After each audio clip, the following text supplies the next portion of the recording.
Frères et sœurs, voilà que nous sommes invités à la vigne du Seigneur. C'est de saison, c'est les vendanges. Alors transportons-nous un instant, si vous voulez bien, dans nos vignobles de Saint-Julien, ou bien les coteaux d'Aix, enfin comme vous préférez, et regardons ce qui se passe. Un exploitant qui a besoin de vendangeurs comme vous, comme moi. Il nous embauche. Il en embauche au petit matin, c'est la première heure de la journée, mais la nouvelle traduction liturgique dit que c'est dès le matin. En fait, dans la Bible, il est écrit la première heure, la deuxième heure, la troisième heure, la neuvième heure, qui sont comptées à partir du lever du soleil. Et puis, ceux qui sont embauchés donc à la première heure reçoivent la promesse du salaire de 1 denier pour la journée, 1 pièce d'argent. Bon. Et puis, voilà qu'il manque des bras et que donc il faut retourner en chercher quelques heures plus tard. Et de nouveau, il y en a qui sont embauchés, mais notez bien qu'à ce moment-là, le maître ne leur fait pas la promesse d'une somme en particulier. Il leur dit, je vous donnerai ce qui est juste. Et puis certains arrivent même à la dernière heure, on appelle cela les ouvriers de la 11e heure, puisque c'est la 11e heure de la journée, 5 heures du soir, quoi. C'est-à-dire à un moment où, justement, on est en train de terminer. Ils arrivent vraiment après la guerre, ceux-là. Mais voilà qu'au moment de recevoir leur salaire, c'est ceux-là que, justement, le maître de la vigne fait passer d'abord dans la file. Et, ô surprise, ils reçoivent, eux aussi, 1 pièce d'argent. Évidemment, si nous nous mettons dans la peau des premiers, ceux qui ont trimé dès le matin, qu'est-ce que nous allons dire? C'est un scandale. C'est un scandale. Sans doute, si nous nous mettons à leur place, examinons ce qui se passerait dans notre cœur. Non seulement nous serions scandalisés, mais en plus, cela éveillerait sans doute en nous un secret espoir de toucher encore plus. Et oui, recevoir davantage que ce qui avait été convenu le matin. Attends, si lui qui est arrivé à 5 heures du soir a droit à 1 pièce, moi qui ai travaillé, ça veut dire que le patron va être généreux. Une augmentation, la belle surprise. Eh bien, des nefles, rien du tout. Le vigneron ne leur donnera à eux aussi qu'1 pièce, et pas 1 liard de plus. Et nous, spontanément, qu'est-ce que nous pensons? Mais c'est pas juste, c'est injuste. Sauf que vous le savez bien, dans l'Évangile, une apparente absurdité est toujours une invitation à aller plus loin, plus en profondeur, à ne pas en rester à une espèce de contradiction de surface. Mes pensées ne sont pas vos pensées, dit Dieu. C'est le prophète Isaïe qui nous le rapportait tout à l'heure. Mes pensées ne sont pas vos pensées. Alors, il faut voir que, en fait, Dieu, qui est effectivement le maître de la vigne, vous l'avez bien compris, c'est une parabole, Dieu joue sur 2 tableaux. D'abord la justice. Dieu est juste. Le maître de la vigne ici est juste. Il donne à ceux à qui il avait promis tel salaire, exactement ce salaire-là. Il tient parole. Il leur avait dit qu'ils travailleraient pour 1 pièce pour la journée, ils reçoivent cette pièce pour la journée. Très bien. Mais, si Dieu est juste, il est aussi bon et généreux. Et donc, il donne la même chose à ceux qui n'ont pourtant travaillé que très peu par rapport aux premiers. Donc, ça veut dire qu'il complète ce qu'il aurait été juste de leur donner, c'est-à-dire le quart du quart du quart de la pièce, avec une grande part de générosité, de pure bonté gratuite, pour arriver finalement à la même somme que ceux qui ont reçu le salaire de toute leur journée de travail de manière juste. Vous comprenez, Dieu est juste, mais il est aussi bon. cette parabole nous le montre. Ah, souvent, nous on dit « Ah, le bon Dieu, le bon Dieu ». Oui, mais justement, si nous savions ce que nous disions, oui, le bon Dieu, Dieu est bon, Dieu est bon.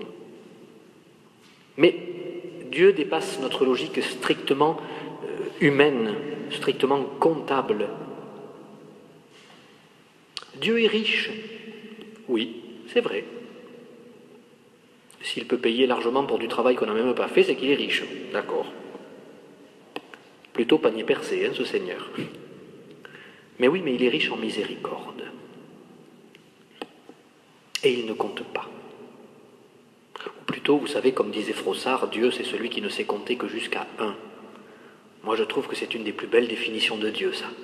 Dieu c'est celui qui ne sait compter que jusqu'à 1, c'est-à-dire une personne, et puis une personne, et une autre personne. Et cette personne unique, vous, moi, vaut tout l'or du monde. Chacun de nous importe à Dieu. Il ne veut perdre personne et il ne désespère d'ailleurs de la conversion de personne. C'est pour ça que celui qui se met à travailler à la vigne 5 minutes avant la fin du monde, il aura accès à la vie éternelle tout autant que celui qui s'était attelé à la charrue des Protrominés, si vous voulez. Regardez le bon larron. Il ne s'est converti qu'au dernier moment, à côté du Christ, en croix. Ou la Samaritaine, ou chacun de nous.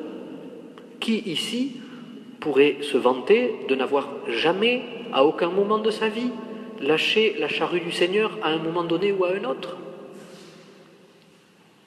Il n'y a pas de, vous savez, d'usine à sainteté préfabriquée.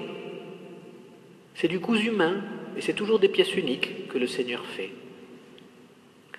Sans doute vous connaissez cette phrase de saint Jean-Marie Vianney, le saint curé d'Ars, qui disait avec son bon sens très concret, vous savez, les saints n'ont pas tous bien commencé,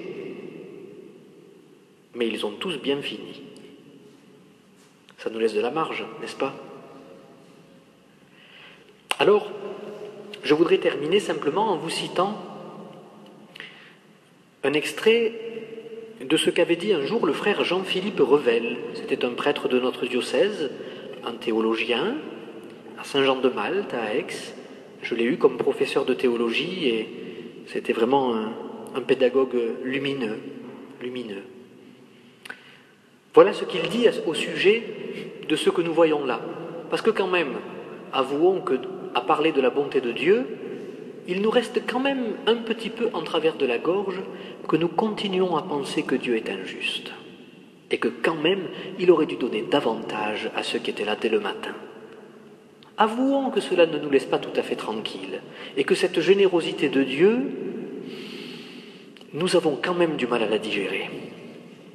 Alors, ce théologien pose la question, finalement, Dieu est-il juste ou alors est-il injuste? Est-ce que sa miséricorde envers celui qui n'a pas fait grand-chose contredirait sa justice? Que dire? D'abord, il faut comprendre que dès l'Ancien Testament, il y a un certain nombre de faits qui ont amené le peuple de Dieu, le peuple hébreu, à comprendre que on ne peut pas s'en tenir à la stricte justice. Parce que même les justes pêchent. Même le peuple élu est infidèle. Même la plus sainte des personnes se confesse. Ce matin, nous avons célébré la fête de Saint Padre Pio. Padre Pio est un saint. Il n'est pas un dieu. Lui aussi était pécheur. Lui aussi s'est confessé. Lui aussi, chaque jour de sa vie, a essayé de se convertir, de se changer, de s'améliorer. Alors Dieu va-t-il abandonner les lois de la justice pour être seulement dans la miséricorde? En fait, dit le frère Revel, c'est infiniment plus beau que tout ce que nous pourrions imaginer. Dieu dépasse la justice par la miséricorde, mais il ne renonce pas pour autant à la justice. Il ne renonce pas à punir le mal et à récompenser le bien, même si sa tendresse dépasse toutes les frontières entre le bien et le mal, entre les ouvriers de la 11e heure et ceux de la 1re heure. Dieu ne bafoue pas la justice. Seulement, vous voyez, ce qui se passe, c'est qu'au lieu de faire porter le poids du péché, au lieu de faire porter la punition sur les autres, au lieu de faire porter la sanction par le pécheur, que fait Dieu? Dieu décide de la prendre sur lui-même.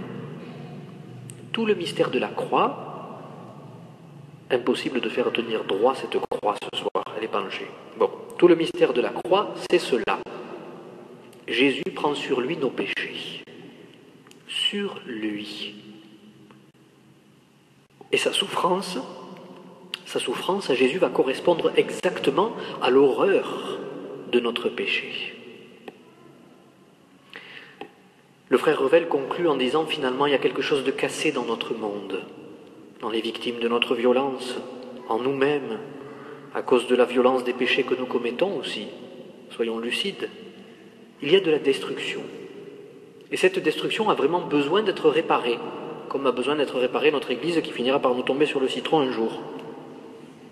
Et pour cette réparation, par amour, le Christ a accepté de prendre sur lui tous les péchés du monde. La justice n'est pas bafouée, la justice est respectée. Le mal qui produit des fruits de destruction sera patiemment réparé, goutte de sang après goutte de sang, par le Christ sur la croix, qui a voulu être victime de nos péchés, non pas parce que ce serait une offense qui atteindrait son honneur, non, mais parce que c'est un mal qui détruit l'amour. Et l'amour ne peut que déborder plus encore afin de compenser, de réparer, de détruire le mal lui-même. C'est de cela que nous sommes rendus contemporains à chaque Eucharistie.